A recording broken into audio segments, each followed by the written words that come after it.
আল্লাহ তাআলা রিজিক দাতা, এই ইয়াকিন আর বিশ্বাস আমার আপনার অন্তরে নাই। এই জন্য আমি আর আপনি সুদ ছাড়তে পারি না, ঘুষ ছাড়তে পারি না, দুই নাম্বারি দুর্নীতি আর বাটপারি ছাড়তে পারি না। কারণ আমার আপনার অন্তরে যদি ইয়াকিন আর বিশ্বাস থাকতো আল্লাহ রিজিক দাতা, যার অন্তরে আল্লাহ রিজিক দাতা বিশ্বাস আছে সে কোনোদিনও চুরি করতে পারে না। যার অন্তরে ইয়াকিন আর বিশ্বাস আছে আল্লাহ আমার রিজিক দাতা, সে কোনোদিনও সুদ নিতে পারে না। যার অন্তরে বিশ্বাস আছে আল্লাহ আমার রিজিক দাতা, সে কোনোদিনও ঘুষ গ্রহণ করতে পারে না।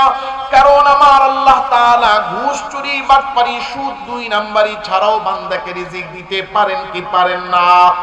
এই আমার দরকার শুধু আল্লাহ তাআলার উপর ইয়াকিন করা। আল্লাহর উপর ইয়াকিন করে চুরি, বাটপারি, সুদ, ঘুষ, দুই নাম্বারি যদি আমি ছেড়ে দিতাম, আমার আল্লাহ আমার রিজিকের জন্য যথেষ্ট হতো। যেমন সাহাবায়ে কেরামকে আল্লাহ তাআলা রব্বুল আলামিন রিজিক দিয়েছেন। কেমনে রিজিক দিছে আল্লাহ সাহাবাদেরকে? ছোট্ট একটা ঘটনা আপনাদেরকে শোনাই। সাহাবীদের একটা কাফেলা ইয়ামেন থেকে মদিনায় এসেছে। ইয়ামেন দেশের নাম শুনছেন নি? এই ইয়ামেন দেশ থেকে মদিনায় নবীজি সাল্লাল্লাহু আলাইহি ওয়াসাল্লাম ছিলেন। মদিনায় নবীজির সাথে সাক্ষাৎ করার জন্য, মদিনায় নবীজির সাথে সাক্ষাৎ করার জন্য সাহাবীদের একটা কাফেলা ইয়ামেন থেকে রওনা দিয়েছে। ওই জামানাটা এমন ছিল, এক দেশ থেকে অন্য দেশে যাওয়ার জন্য বিমান ছিল না, ট্রেন ছিল না, গাড়ি ছিল না, রাস্তাঘাটও ছিল না। মরুভূমি পাড়ি দিয়া এক দেশ থেকে অন্য দেশে যাওয়া লাগতো। পায়ে হাইটা, ঘোড়ায় চইরা, উটে চইরা যাইতো। আর মরুভূমির মধ্যে খাবারও পাওয়া যাইত না। এই জন্য সাথে করে 1 মাস 2 মাসের খাবার নিয়ে পরে রওনা হতো। সাহাবীদের এই কাফেলা ইয়ামেন থেকে খাবার নিয়ে মদিনার উদ্দেশ্যে রওনা হয়েছে। মদিনার উদ্দেশ্যে চলতে চলতে চলতে চলতে মরুভূমি পাড়ি দিয়া মদিনার সামনে আইসা হাজির। মদিনার বাহিরে তারা আইসা তাবু গাড়ছে, সেখানে বিশ্রাম নিতেছে। আমির সাহেব বলতেছে, আগে বিশ্রাম নাও, খাবার খাও। বিশ্রাম নিয়া, খাবার খাইয়া, এরপরে সাজসজ্জা দিয়া, এরপরে সুন্দর করে সাজুগুজু করে নবীজির দরবারে হাজির হবা। লম্বা রাস্তা সফর করে আসছি সবাই, চেহারাগুলা উস্কো ফুস্কো হয়ে রয়েছে। এমন এলোমেলো চেহারা নিয়ে নবীজির সামনে যাওয়া যাবে না। এই জন্য কাফেলা তাবু গাইরা মদিনার গেটের বাইরে অবস্থান করতেছে। এই জায়গায় যখন তাবু গাড়া হলো, আমির সাহেব 2-3 জনরে ডাক দিয়া বলে, সবাই অনেক লম্বা পথ সফর করে আসছে, সবাই বড় ক্ষুধার্ত, সবার খাবারের ব্যবস্থা করা দরকার। যাও যাও যাও, তোমরা 2-3 জন গিয়া সবার জন্য খাবারের ব্যবস্থা করো। ওই 2-3 জন খাবার আনতে গেছে। যেই জায়গার মধ্যে খাবারগুলা ছিল, ওই জায়গায় গিয়া দেখে খাবার সব শেষ হয়ে গেছে। এই যে লম্বা পথ মরুভূমি পাড়ি দিয়ে আসছে, আস্তে আস্তে সব খাবার শেষ, এক লোকমা খাবারও বাকি নাই। তারা আয়েশা আমির সাহেবকে বলতেছে, ও আমির সাহেব, যে খাবার নিয়ে আমরা রওনা হয়েছিলাম, আস্তে আস্তে সব খাবার শেষ হয়ে গেছে, এক লোকমা খাবারও বাকি নাই। ওই জামানার মধ্যে তো হোটেলও ছিল না, বাজারও থাকতো না। আমির সাহেবের মাথা গরম। আইরে হায়, বলে কি খাবার নাই, খাবার কোথায় পাই, কোন জায়গা থেকে সবাইরে খাবার খাওয়াই? সবাইরে ডাক দিয়া বলে, বসো, একটু কথা আছে। সবাই বইসা গেছে। কি সমস্যা? বলে, যে খাবার নিয়ে রওনা হয়েছিলাম, আস্তে আস্তে খাবার শেষ হয়ে গেছে, এখন তো আমাদের কাছে খাবার নাই। খাবার কোন জায়গায় পাই? দোকানও নাই, হোটেলও নাই, খাবার পাবো কোথায়? একজন দাঁড়ায় বলে, চিন্তার কিছু নাই, ইয়ামেন থেকে মদিনায় আমরা এসেছি, একজনের কাছে এসেছি। কারো কাছে আসছে নাকি কারো কাছে আসে নাই? যার কাছে আসছি তার বাড়িতে আমরা মেহমান। যার বাড়িতে মেহমান আসে, বাড়িওয়ালা মেহমানের জন্য আপ্যায়নের ব্যবস্থা করে, ঠিক না বেঠি? আপনারা করেননি? মাশাআল্লাহ, একেবারে ইলিশ মাছ দিয়া খাওয়াইছে, যমুনার ইলিশ। কন্যা মারহাবা, আল্লাহ বরকত দান করেন। আমাদের দেশটার মধ্যে আল্লাহ অনেক নিয়ামত দিছে, কিন্তু আমরা গুনাহগার, গুনাহ কইরা কইরা আর চুরি কইরা আমাদের নিয়ামত গুলো ধ্বংস করতেছি। কথা বলেন না কেন? আল্লাহ যেন আমাদের এই প্রাকৃতিক যে সম্পদ দিয়েছেন এগুলোর মধ্যে ভরপুর বরকত দেন, বলেন আমিন। তাহলে বাড়িতে, যার বাড়িতে মেহমান আসে, বাড়িওয়ালাই তো মেহমানের আপ্যায়ন করে নাকি? সাহাবী দাঁড়ায় বলতেছে, আরে আমরা যে মদিনায় কার বাড়িতে আসলাম? दो जहानेर सरदार आकाए नामदार मदीना का ताजदार हबीबुल्लाह मुहम्मदुर रसूलुल्लाह जोरे बोलें सल्लल्लाहु अलैहि वसल्लम। ও আমির সাহেব, আমরা এত লম্বা পথ পাড়ি দিয়া নবীজির মেহমান হয়ে আসছি। আমির সাহেব, নবীজির মেহমান হয়ে আসছি, সুতরাং আমাদের জন্য খাবারের প্রয়োজন, এটা তো নবীজি ব্যবস্থা করবেন। বলে নবীজি তো জানে না আমরা আসছি, তাইলে নবীজির কাছে খবর পাঠান, আমাদের আগমনের সংবাদ দেন, আর খাবার প্রয়োজন এই কথাটাও নবীজির কাছে জানানোর ব্যবস্থা করেন। আমির সাহেব দুইজন রে দায়িত্ব দিল, তুমি দাঁড়াও, তুমি দাঁড়াও। দুইজন দাঁড়াইছে। নবী আমির সাহেব বললেন, তোমরা দুইজন নবীজির বাসায় যাবা, নবীজির বাসায় যাইয়া নবীজির কাছে বলবা আমরা আসছি, আমাদের খাবার নাই, আপনি খাবারের ব্যবস্থা করেন। আমিরের হুকুম হওয়ার সাথে সাথে দুইজন সাহাবী মদিনার ভিতরে ঢুইকা গেছে। অলি গলি এড়িয়ে পেরিয়ে একেবারে নবীজির ঘরের দরজার সামনে আয়েশা হাজির। নবীজির দরজার সামনে আয়েশা নবীজির দরজার মধ্যে কোরআন আরবে নবীজির ডাক দিবে। ডাক দিয়া নবীজির কাছে বলবে, ইয়া রাসূলুল্লাহ, আমাদের খাবার প্রয়োজন, ইয়ামেন থেকে এসেছি, খাবার শেষ। এই খাবারের কথা বলার জন্য যখন নবীজিকে ডাক দেওয়ার জন্য দরজার মধ্যে কোরআন আনতে যাবেন, এমন সময় ওই দুইজন সাহাবীর কানে আওয়াজ আসলো, আল্লাহর নবী ঘরে বসে বসে কোরআনে কারীম তিলাওয়াত করেন। আল্লাহর রাসূল সাল্লাল্লাহু আলাইহি ওয়াসাল্লাম সূরাত হুদের 6 নম্বর আয়াত, কোরআনে কারীমের 12 নম্বর পারার 1 নম্বর পৃষ্ঠা 1 নম্বর আয়াত তিলাওয়াত করতেছেন। ওয়ামা মিন দাব্বাতিন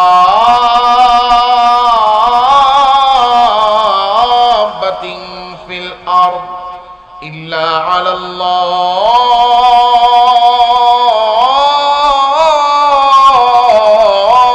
রিজকুহা।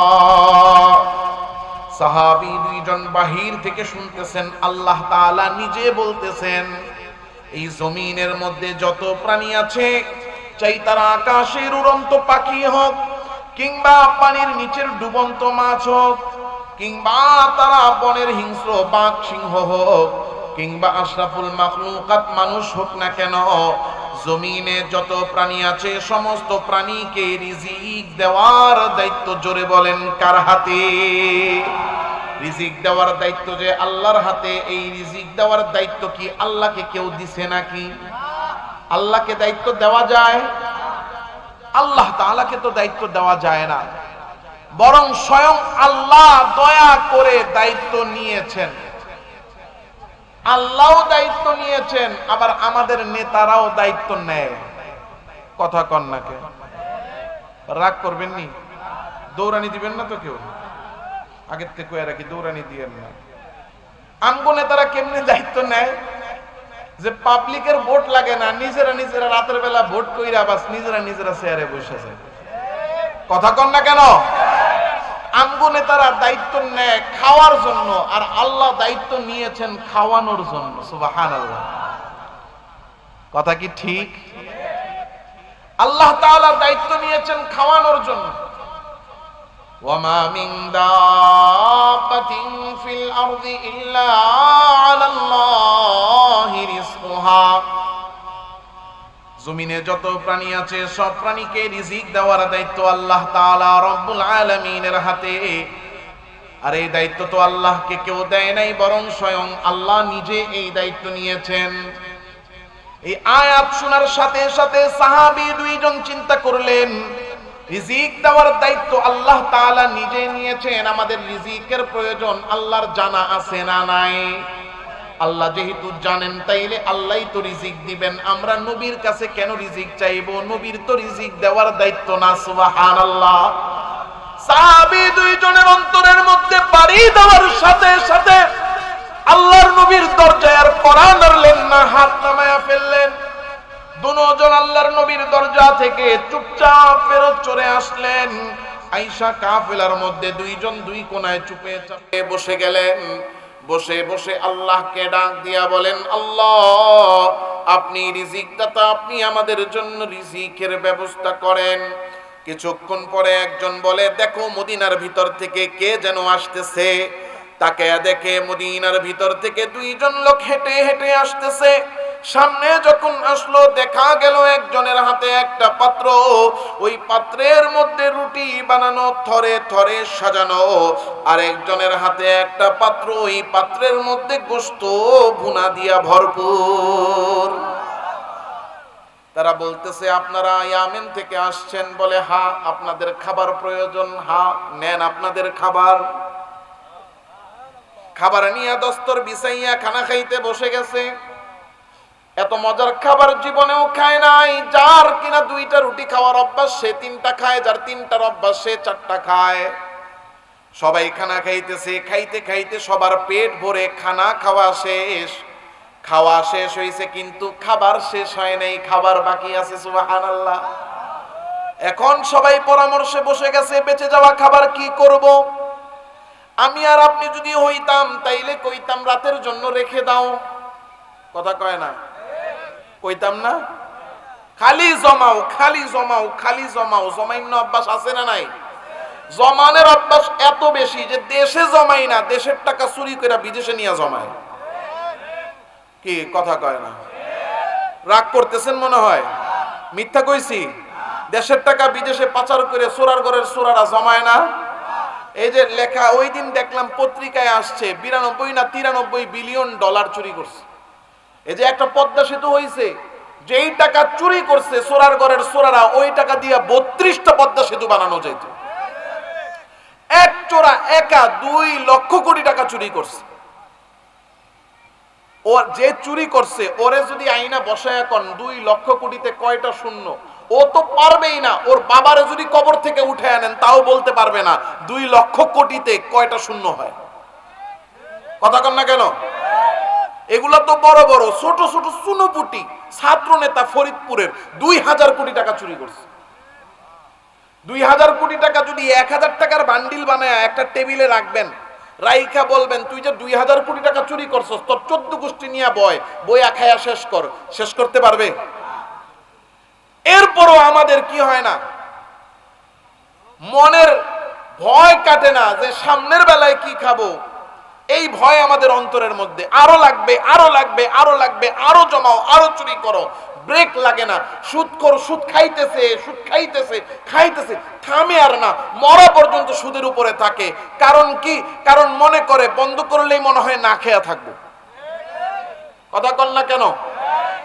একজনের কাছ থেকে 10 বছর যাবত সুদ খাইতেছে, 1 লাখ টাকা দিয়েছে, 10 বছর যাবত সুদ খাইতেছে।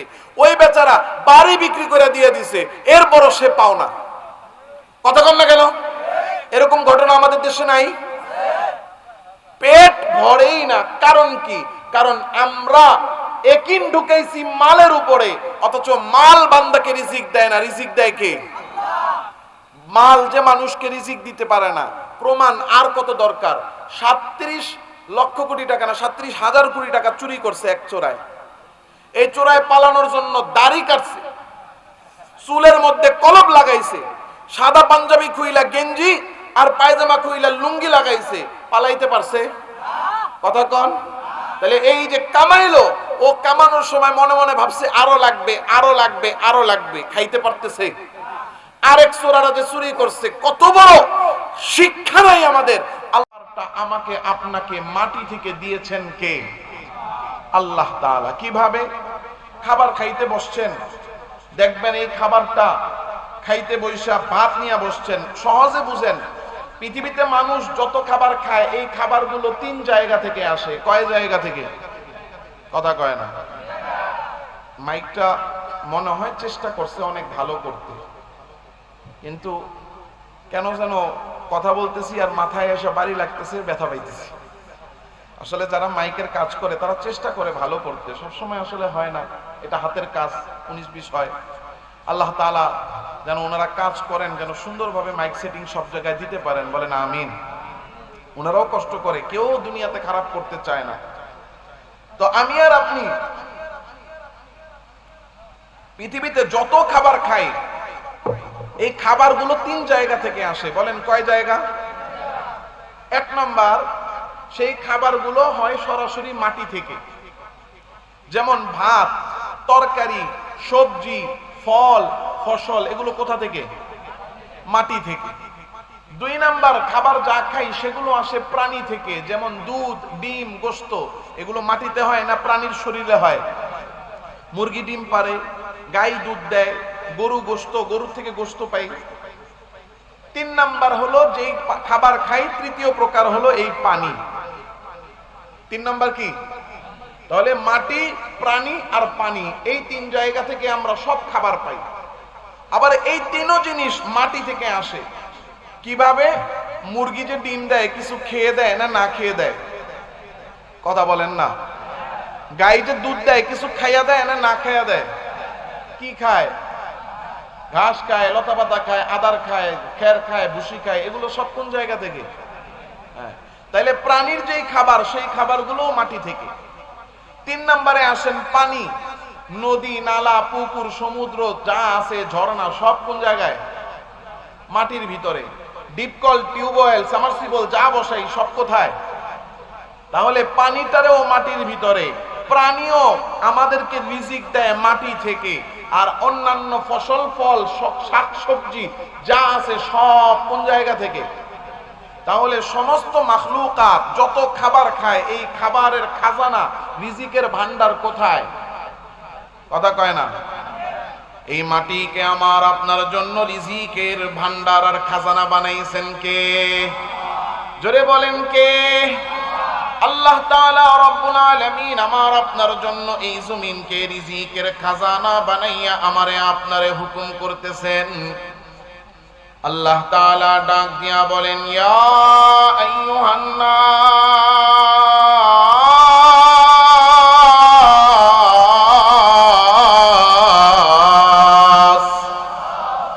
মালিক ডাক দিয়া বলেন, ও দুনিয়ার মানুষেরা, কুলু মিম্মা ফিল আরদি হালালান তাইয়্যিবা, তোমাদের জন্য এই জমিনকে আমি আল্লাহ বানায়া দিছি রিজিকের খাজানা।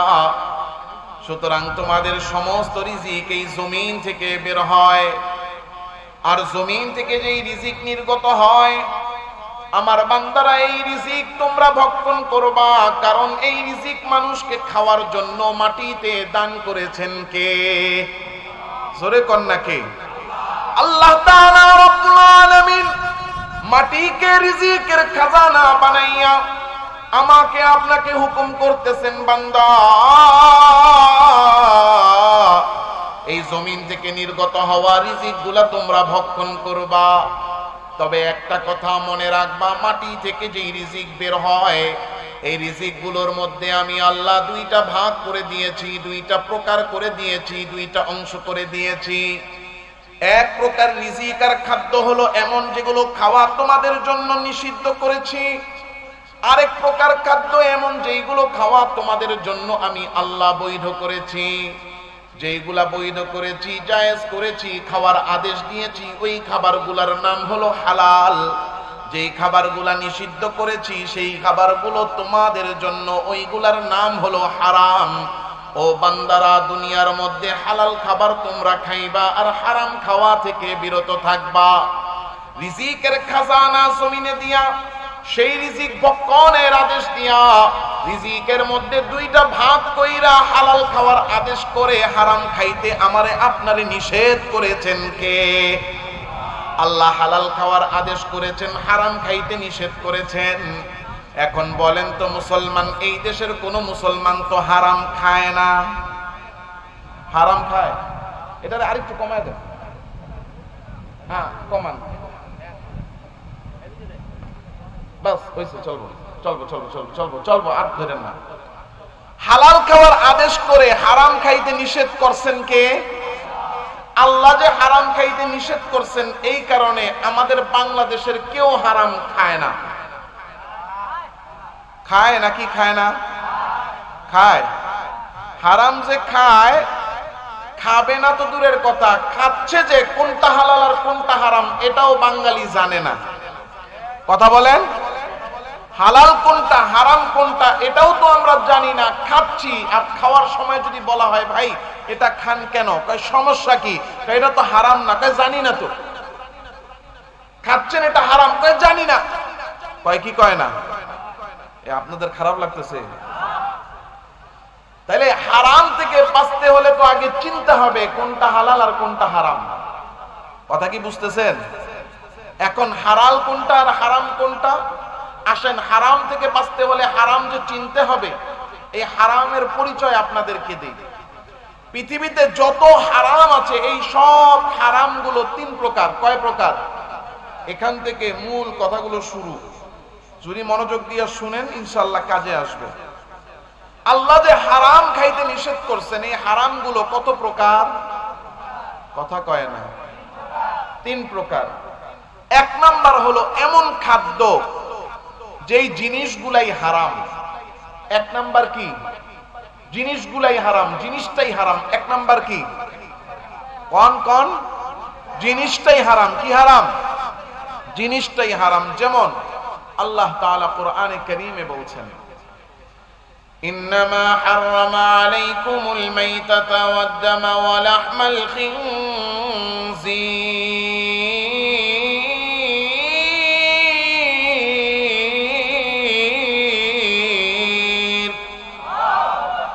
মালিক ডাক দিয়া বলতেছেন, তোমাদের জন্য হারাম করা হয়েছে মৃত পশু। তাহলে বলেন তো, গরু একটা মরে পড়ে আছে, এই মরা গরু আমার আপনার জন্য খাওয়া হালাল না হারাম? আল্লাহ বলতেছেন তোমাদের জন্য খাওয়া হারাম করা হয়েছে রক্ত। তাহলে রক্ত গরু জবাই করছেন, ফোর্স দিয়া বের হইছে, গ্লাসে নিয়ে একজনরে দেওয়া হইছে, তাজা রক্ত খেয়া দেখ, বলেন হালাল না হারাম? আল্লাহ তাআলা বলতেছেন তোমাদের জন্য হারাম করা হয়েছে শূকরের গোশত। শূকরের গোশত জিনিসটাই হারাম, এইটারে কোনোভাবে হালাল বানানো যাবে নাকি? ধরেন সব মুসলমানরা মিলে এক হয়ে গেলাম, একটু শূকরের গোশত টেস্ট করব। টেস্ট করার জন্য সবাই মিলে ইমাম সাহেবকে দায়িত্ব দিলেন। ইমাম সাহেব সুন্দর করে একটা শূকর জবাই করলো, আর ওই পরের গোশত জমজমের পানি দিয়া ধুইয়া এরপরে, আরে আপনারা নড়াচড়া করেন না, একদম বসেন, আমি চাইছি কিছু, একদম নড়াচড়া করবেন না, এক নড়াচড়া করতেছে, চুপচাপ বসে থাকে, লাগলে আমি চাবো। এই যে আল্লাহ তাআলা রব্বুল আলামিন যে শূকরের গোশত হারাম করছেন, এটাকে কোনোভাবে হালাল বানানো যাবে? ধরেন সারা পৃথিবীর মুসলমান এক হয়ে গেছে, শূকরের গোশত হারাম আমরা মানি, কিন্তু জীবনে তো টেস্ট করি না, একটু টেস্ট করার জন্য একটা শূকরের গোশত সবাই মিলে খাবে। কাবা ঘরের ইমাম সাহেবরে গিয়া বললাম, আপনি তো কাবা ঘরের ইমাম, আপনি জবাই করেন। কাবা ঘরের ইমাম সাহেব একটা শূকর জবাই করছে, এটা জমজমের পানি দিয়া ধুইয়া এরপরে জমজমের পানি দিয়া এরপরে এটা রান্না করা হয়েছে, বলেন হালাল না হারাম? হালাল হবে না? কেন হবে না? মাশাআল্লাহ, উত্তর দিতে পারছে। কারণ কি?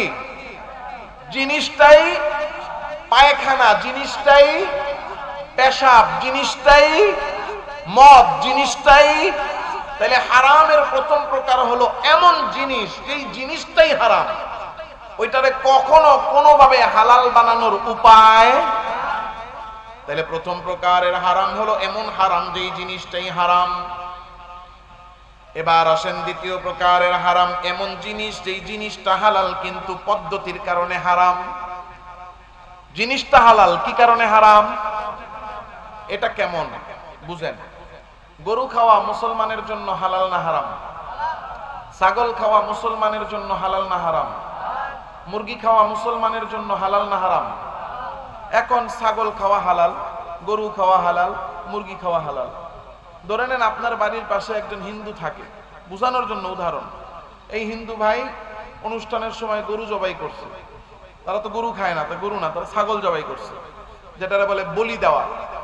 তো তারা বলি দিছে তাদের মূর্তির নামে, দেবদেবীর নামে, দিয়া খাবার খাইতে বসছে। রান্না বান্না করে বাসায় খাইতে বসে তার মনে পড়লো বন্যার পানি উঠছিল, তখন আপনি তার উপকার করছেন, প্রতিবেশী তারে বাড়িতে জায়গা দিচ্ছেন। মনে পড়ার পরে চিন্তা করলো আমার মুসলমান প্রতিবেশী আমার উপকার করছে, একা একা ছাগলের এত মজার গোশত কেমনে খাই? এই এক বাটি ছাগলের গোশত নিয়ে আপনার বাড়িতে পাঠাইছে। আপনি তো দাড়ি টুপিওয়ালা হাজি সাহেব মানুষ, এখন বলেন তো এই যে ছাগলের গোশত আপনার জন্য পাঠাইলো, আপনার জন্য খাওয়া হালাল না হারাম? কেন? ছাগল জিনিসটা তো হালাল ছিল, হ্যাঁ, পদ্ধতিগত সমস্যার কারণে হারাম হয়ে গেছে। কিসের সমস্যা? আল্লাহ তাআলা রব্বুল আলামিন কোরআনে কারীমে বলেন, ওয়ামা উহিল্লা লিগাইরিল্লাহি বিহি, আল্লাহ ছাড়া অন্য কারো নামে যেই পশু জবাই করা হয়, আল্লাহ ছাড়া অন্য কারো নামে যেই খাবার উৎসর্গ করা হয়, ওই খাবার মুসলমানের জন্য হালাল নয়। তাইলে দেবদেবীর নামে জবাই করা খাসি, ছাগল, মুরগি কিংবা উৎসর্গ করা লাড্ডু খাওয়া মুসলমানের জন্য হালাল না হারাম? ও আমার ভাইয়েরা, বাবারা, ছাগল খাওয়া তো হালাল ছিল, কিন্তু হালাল জিনিস হারাম হয়ে গেছে পদ্ধতির কারণে। এজন্য হারামের দ্বিতীয় প্রকার হলো হালাল জিনিসটা হালাল কিন্তু পদ্ধতির কারণে হারাম। তাহলে এক নাম্বার প্রকার এমন জিনিসটাই হারাম। দুই নাম্বার জিনিসটা হালাল, কি কারণে হারাম? পদ্ধতির কারণে। এবার আসেন তিন নাম্বার, যেটা সবচেয়ে গুরুত্বপূর্ণ। জিনিসটাও হালাল, পদ্ধতিতেও কোনো সমস্যা নাই, এরপরেও খাওয়া হারাম। সেইটা কি? আপনাদের এখানে ওই যে আসার সময় কোথায় যেন দেখলাম সাইনবোর্ড লাগানো, বাবা ছেলে গোশতের দোকান। গরুর গোশতের দোকান আসেনি? হ্যাঁ, এই যে গরুর গোশত যে বিক্রি করে, সে যে গরু যে জবাই করে, কার নামে করে? যেহেতু গরু জবাই করে, এর মানে মুসলমান, আর মুসলমান তো কার নামেই করবে জবাই? তো ধরে নিলাম আল্লাহর নামে জবাই করে। তাহলে গরু জিনিসটাও হালাল, জবাইয়ের পদ্ধতি আল্লাহর নামে জবাই করছে, পদ্ধতিও কি আছে? সঠিক আছে। এখন এই কসাই ভাই সুন্দর করে গরুটারে জবাই দিয়া, গরুর চামড়া ছিল্লা, গোশত পিস পিস করে দোকানের মধ্যে রডে ঝুলাইছে।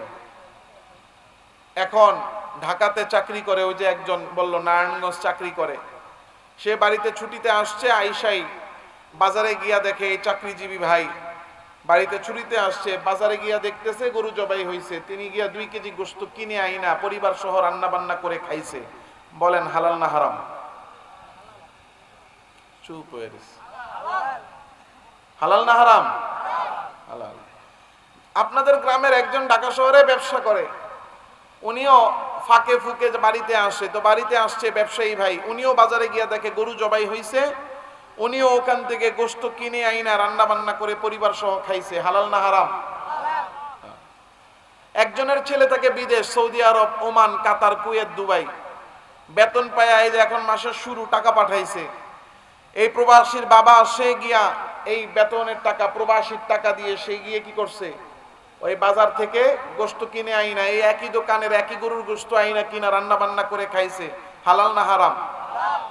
কারণ জিনিসটাও হালাল, জবাইয়ের পদ্ধতিতেও কোনো সমস্যা নাই। চাকরিজীবী কিনে খাইছে হালাল, ব্যবসায়ী কিনে খাইছে হালাল, প্রবাসী কিনে খাইছে হালাল। এখন আমাকে বলেন, ওই একই দোকানের একই জবাইয়ের একই গরুর গোশত কোনো চোর যদি চুরির টাকা দিয়ে কিনে খায়, হালাল হবে না হারাম হবে? আওয়াজ কম কম লাগে। কোনো বাটপার যদি বাটপারির টাকা দিয়ে, ডাকাত যদি ডাকাতির টাকা দিয়ে ওই দোকান থেকে যদি গোশত কিনে খায়, হালাল হবে না হারাম হবে? ওই একই দোকানের গোশত কোনো সুদখোর যদি সুদের টাকা দিয়ে কিনে খায়, হালাল হবে না হারাম হবে? আওয়াজ জোরে দিতে হবে। ঘুষখোর যদি ঘুষের টাকা দিয়ে কিনে খায়, হালাল হবে না হারাম হবে? হ্যাঁ রে, বয়ানের মাঝখানে দিয়েছে এটা। মুরগি একজনে জবাই করলে হালাল হবে, সমস্যা নেই, আল্লাহর নামে জবাই করতে হবে। কার নামে? কথা কয় না। একজনের যদি জবাই করে, জবাই করার জন্য 2 জন শর্ত না, একজন জবাই করলে হবে, কিন্তু আল্লাহু আকবার বলে জবাই করতে হবে। যেহেতু প্রশ্ন করছে উত্তর দিয়ে দিলাম। আল্লাহ তাআলা রব্বুল আলামিন এই একই দোকানের গোশত যদি দুর্নীতিবাজ তার দুর্নীতির টাকা দিয়ে কিনে খায়, হালাল হবে না হারাম হবে? আচ্ছা, আমি কিন্তু একটাও ফতোয়া দেই নাই, আমি প্রশ্ন করছি হালাল না হারাম, বলছেন কিন্তু আপনারা। একই দোকানের একই গরুর একই জবাইয়ের গোশত চাকরিজীবী কিনে খাইলো হালাল, চোর কিনে খাইলো হারাম, ব্যবসায়ী কিনে খাইলো হালাল, আর